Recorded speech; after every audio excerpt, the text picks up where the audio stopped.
On est là avec Nissan pour pouvoir, on l'espère, battre un record du monde. Celui du saut à l'élastique le plus important pour une voiture avec le nouveau Nissan Qashqai e-Power qui va être hissé à 65 mètres de hauteur. C'est plus haut que le premier étage de la Tour Eiffel, si au milieu des tours de Puteaux. Et avec un cascadeur à l'intérieur, avec Laurent, eh bien, on sera sur l'objectif de voir cette voiture quitter la nacelle pour pouvoir, eh bien, un peu comme un humain le ferait, sauter à l'élastique. Évidemment, c'est une prouesse technologique avec une équipe anglaise qui gère tout ce qui concerne les élastiques, avec une grue surdimensionnée pour pouvoir faire ça, et puis aussi avec une équipe de cascadeurs emmenée par un grand spécialiste des cascades en automobile qui s'appelle Francis Bataille et qui a créé toute l'organisation autour de ce projet, autour de ce record, et notamment qui a créé la nacelle sur laquelle va être montée la voiture. Une cascade, ça reste une cascade, hein. Il y a toujours une prise de risque. Nous, on avait à cœur de faire les choses bien, avec les bonnes personnes, avec les meilleurs, et donc c'était naturellement qu'on a fait appel à Monsieur Bataille, à l'équipe de la BBC aussi, qui a l'habitude de réaliser ce genre de cascade un peu folle, pour s'assurer d'une part que le record soit homologué, que ça se passe dans les meilleures conditions et que tout se passe sans accroc, j'ai envie de dire. Moi, j'ai un petit peu de stress, mais celui qui a vraiment des raisons d'être stressé, c'est celui qui va être dans la voiture.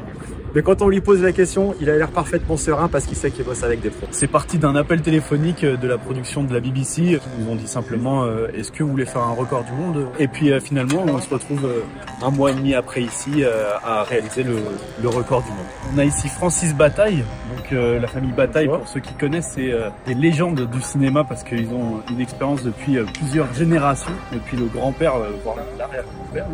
On a travaillé dans les James Bond, Mission Impossible, les taxis,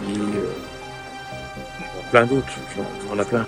Il y a les Anglais qui ont une expérience incroyable au niveau des élastiques. C'est un peu comme vous faites un saut à l'élastique avec les humains, sauf que là, bon bah c'est pas les mêmes, ils sont conçus plus parce que la voiture est très lourde. Ils ont été construits sur mesure. Sur mesure. Pour ce saut. Et on a une équipe française de grutage qui ont ramené matériel adapté. Ben, vous imaginez, vous êtes dans une voiture à 65 mètres de haut, au bout d'une grue, et là, eh bien, vous dégringolez plus vite qu'il ne faut pour le dire. Voilà, et c'est un record, ça n'a jamais été fait à cette hauteur-là, donc il y a forcément un peu d'appréhension, il y a de la concentration, il y a de l'organisation, parce que c'est pas quelque chose qu'on fait comme ça à la va-vite, c'est quelque chose qui est mis en place avec une immense minutie. On fait beaucoup de tests avant d'arriver ici. On a préparé la cascade pendant 3 jours dans un terrain vague à notre dépôt pour prendre les mesures, les cotes, les hauteurs, l'élasticité de l'élastique, les poids, effectuer tous les réglages, tout ce qui est possible à faire avant pour pouvoir sauter aujourd'hui en sécurité. Ça a nécessité beaucoup de préparation et aujourd'hui voilà, c'est prêt. C'est une grue, c'est une 250 tonnes. Elle fait 10 mètres de large, 15 mètres de long. Là dans l'état actuel des choses, elle fait 120 tonnes. Et on est à 78 mètres de haut. Je monte la charge, la voiture avec la cage jusqu'en haut. Et une fois que la voiture part dans le vide, je viens récupérer, la contrôler, calmer tout ce qui peut se passer. Cet effet de balançoire, cet effet de ballon, on vient essayer de contrôler tout ça pour après le redescendre gentiment. Avec les cascadeurs, les professionnels des élastiques également qui ont un gros rôle au niveau de l'élingage, au niveau de tous les calculs, tout ça. Ça n'a jamais été fait. Donc on ne savait pas comment la machine réagissait, on ne savait pas jusqu'à quel point les élastiques allaient s'étirer, on ne savait pas tout ça. Donc le premier, on a sauté dans l'inconnu. Et puis après, une fois qu'on a vu comment ça réagissait, on s'est adapté et puis on a peaufiné chaque réglage et aujourd'hui le résultat est pas mal. La voiture descend très très bas. On arrive à 7-8 mètres du sol, ce qui n'est pas évident quand on part de plus de 65 mètres de haut. Donc c'est un calcul de poids, les élastiques saut après saut descendent de plus en plus, il faut le prendre en compte également, le poids du chauffeur qui va ailleurs dedans. On a un mannequin qui fait exactement son poids à l'intérieur pour simuler, pour avoir une simulation parfaite en fait. Il y a le monsieur du Guinness Book qui est là, qui est extrêmement rigoureux, qui a ses règles très précises, qui a mesuré qu'il y avait vraiment 65 mètres jusqu'en haut de la grue. Et puis regardez, les équipes sont là, avec des élastiques très impressionnants. Vous le voyez, absolument rien n'est laissé au hasard et la voiture va être placée sur la nacelle.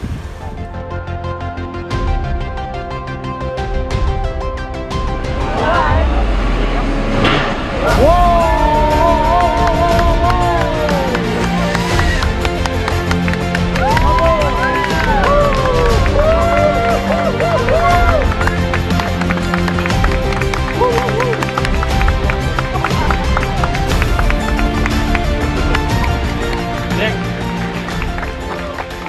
J'ai eu une réaction au début.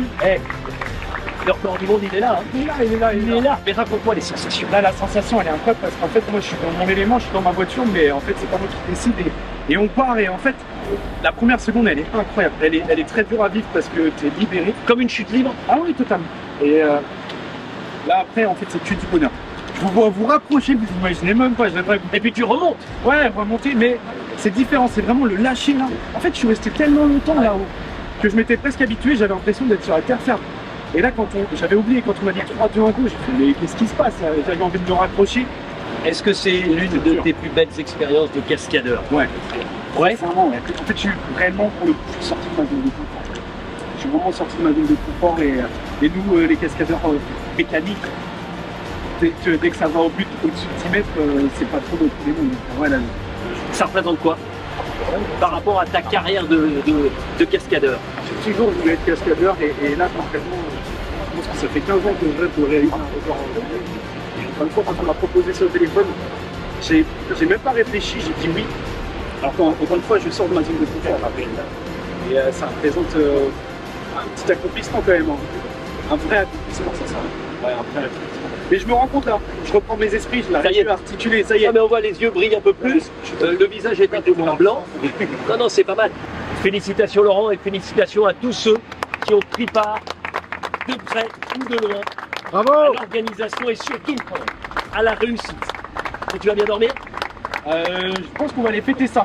Ouais. Je paye mon coup les gars.